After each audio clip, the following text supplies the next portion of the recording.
Здравствуйте! В эфире Канашской студии телевидения «Вести недели». В студии Олеся Григорьева.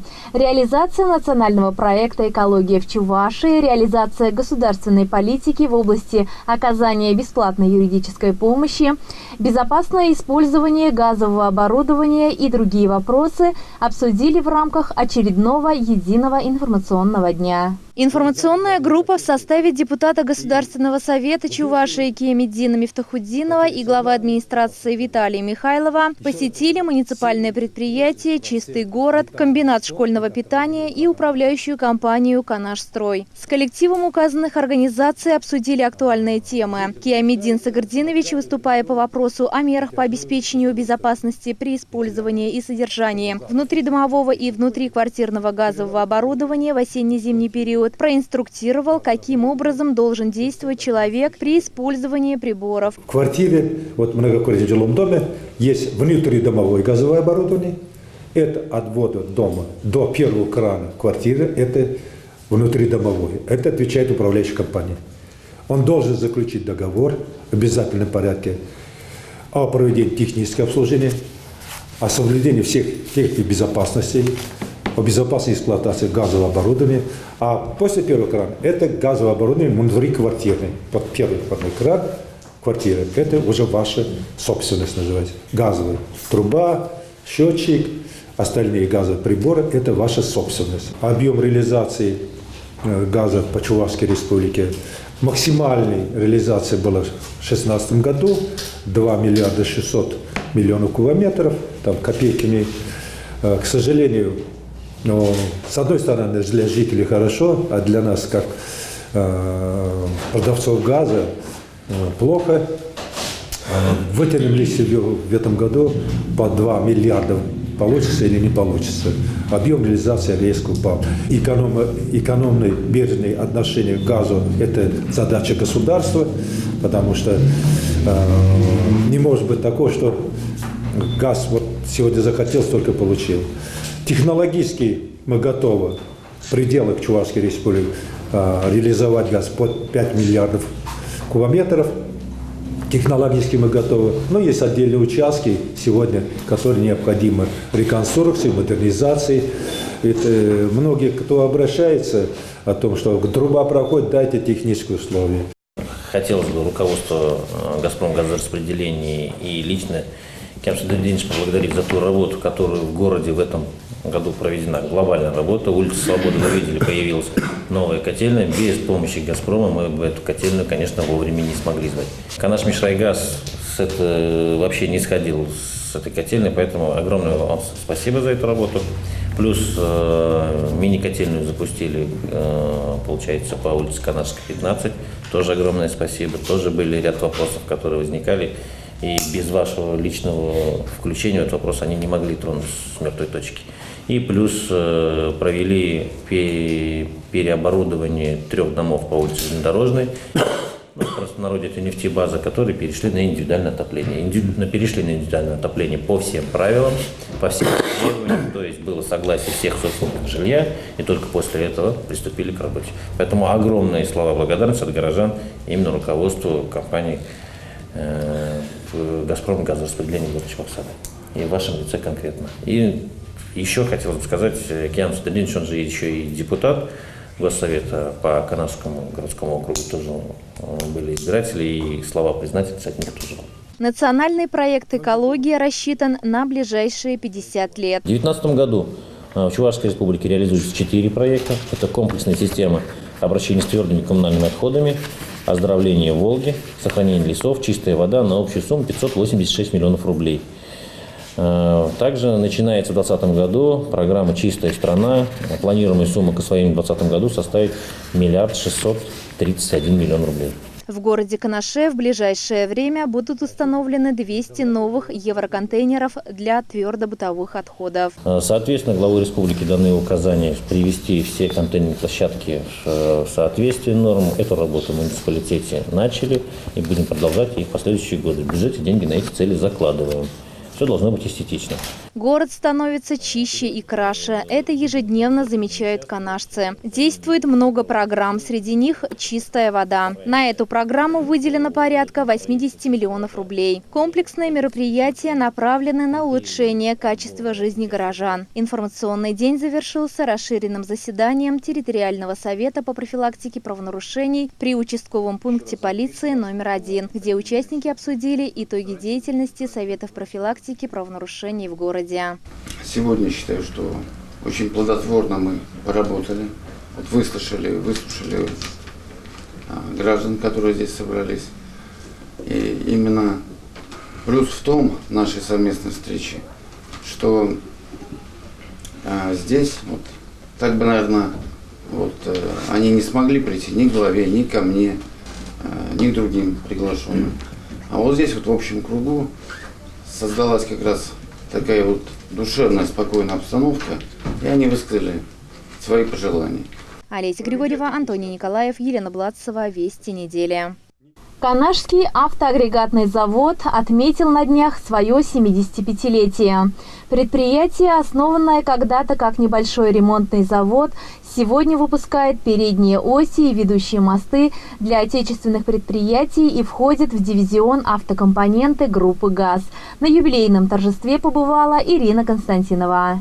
Торжественное мероприятие прошло в городском дворце культуры. Сегодня здесь собрались ветераны предприятия, труженики разных лет и, конечно же, специалисты, которые куют славу КАЗа в настоящее время. В фойе каждого из них встречал духовой оркестр, объятия и добрые воспоминания. А чтобы оживить историю предприятия, был продемонстрирован видеофильм «От истоков к будущему». Автоагрегатный завод ведет свою историю с ноября 1944 года. Наиболее интересное развитие завода шло в 70-е годы прошлого столетия. Введена в строй вторая очередь главного корпуса. В 1976 году завод стал называться автоагрегатным. На сегодняшний день в планах развития предприятия основное место занимает работы по проекту импортозамещения ходовых и агрегатов для автобусов группы КАЗ малого, среднего и большего классов. Наш коллектив – это дружный, замечательный, сплоченный коллектив людей.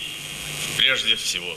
И от всей души желаю вам всем здоровья, счастья и обыкновенной человеческой любви. С праздником! На сегодняшний день на предприятии трудится 400 человек. Из года в год вводятся в эксплуатацию новые станки и оборудование. Сегодня в адрес коллектива поступил и приветственный адрес от главы Чувашии Михаила Игнатьева. Впереди у вас большое будущее и впечатляющие достижения.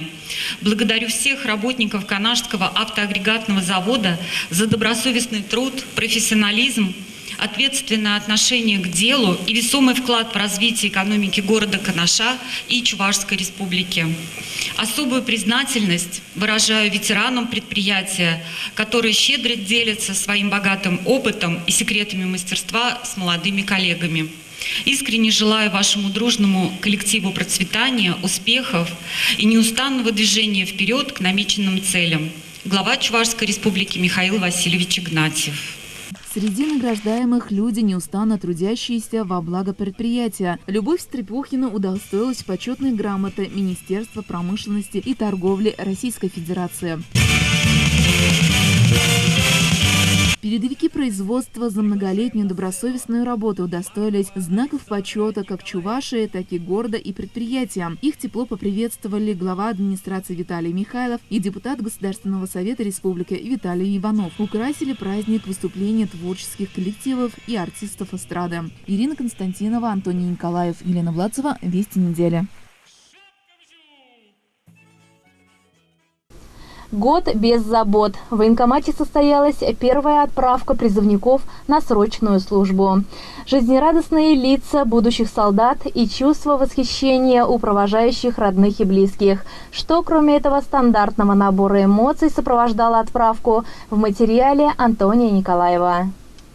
Канашский военкомат продолжает работу по пополнению рядов служащих в вооруженных силах Российской Федерации. Первая партия новобранцев уже успела отправиться в сборный пункт, который на время ремонта временно переехал с традиционного места дислокации в город Чебоксары. В глазах молодых не читается никакой напряженности, нервов и волнения. Приятная праздничная атмосфера поддерживается и военным комиссаром. Нервничать и не от чего. Срок прохождения своеобразной школы жизни всего 1 год. Провожаю в армию как бы сказать, это не тягота, не тюрьма.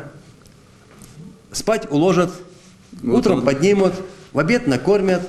В общем, год беззаботно пройдет. Согласно плану военного комиссариата, к середине декабря на службу будут призваны 105 солдат из города Канаша, Канашского и Янтиковского районов. Но сегодня мы отправляем 13 ребят с 3 муниципальных образований. Но предварительно предназначены в команды это военно-космические силы и сухопутные войска Министерства обороны Российской Федерации.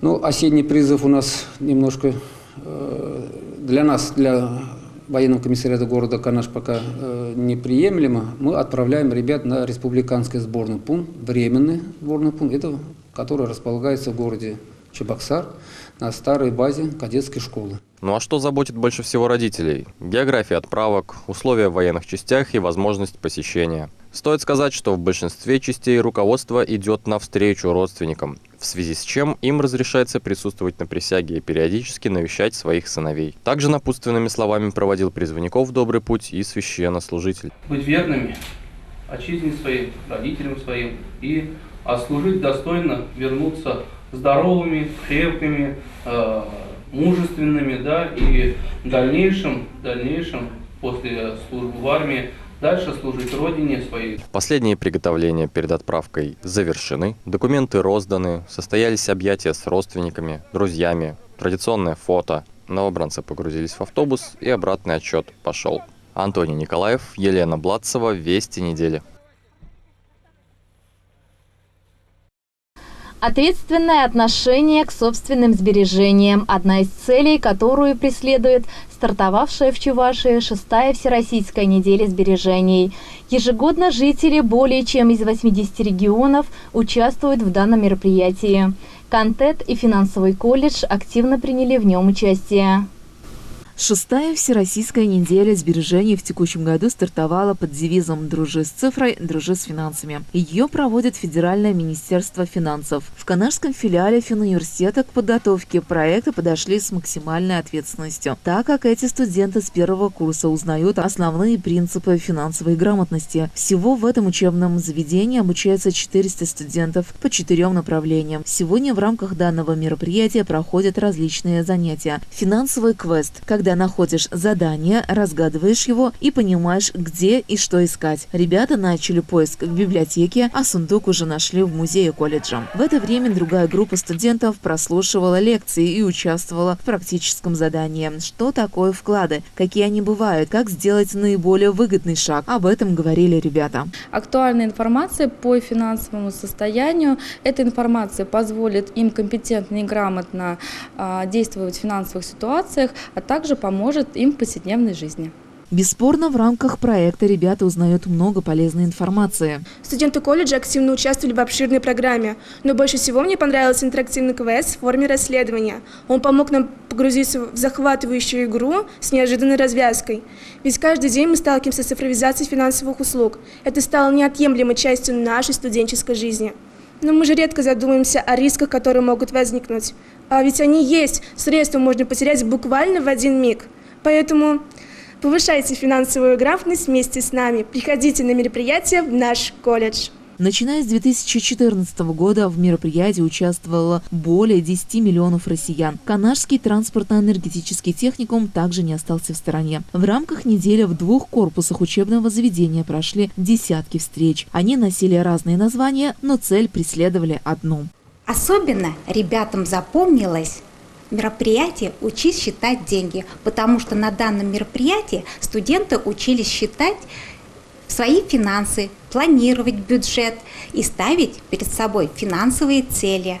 Преподаватели акцентировали внимание студентов на то, как важно экономить свои деньги.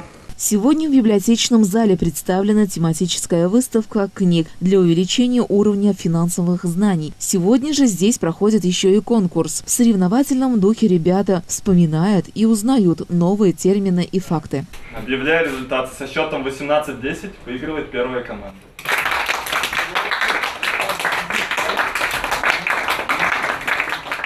Игра очень понравилась. Узнал несколько новых слов. Например, реверс – это оборотная сторона монеты, и аверс – это главная сторона монеты. Студенты же старших курсов подготовили выступления с основными правилами бережливости. Суть их заключалась в следующем. Деньги должны делать деньги, имеющиеся финансы нужно уметь приумножать. В современном, быстро развивающемся мире недостаточно просто уметь зарабатывать деньги. Но, к сожалению, он никак не гарантирует, что человек будет жить обеспеченной и свободной жизнью. Много кто умеет работать и зарабатывать деньги, но не каждый может применять эти финансовые способности. Нужно нечто большее, и это большее есть развитие навыков предпринимательства, бережливости, умение управлять своими финансами. Ирина Константинова, Елена Владцова. Вести недели. Нужно также применять эти знания на практике. А на этом наш выпуск завершен. Удачной вам недели. До свидания.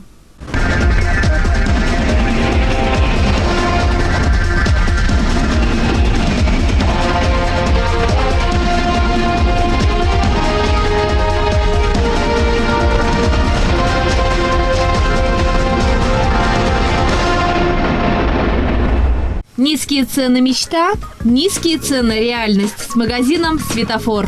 В магазины «Светофор» напрямую от производителя поступает товар, поэтому мы можем предлагать населению товары по очень доступным ценам. На постоянной основе проводятся акции, чтобы ваши покупки стали еще выгоднее.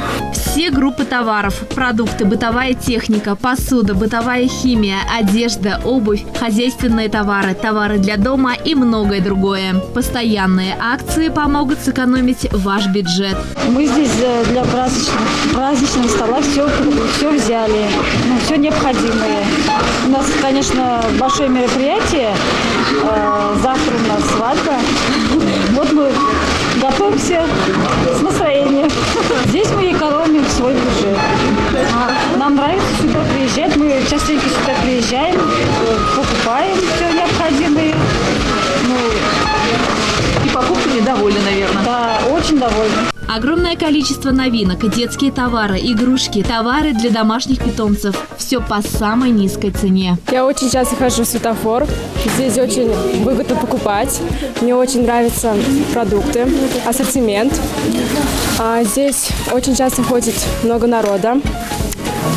И приходите в «Светофор». У нас с вами начало зимы, а значит день рождения «Светофора». Традиционно в честь своего дня рождения «Светофор» объявляет акцию. Приобрети товар на 3000 рублей, получи купон и участвуй в грандиозном розыгрыше ценных призов. 1 декабря 13:00 приглашаем вас принять участие в грандиозном розыгрыше, который состоится на площадке у «Светофора», где будет разыгран главный приз – холодильник и много очень ценных призов.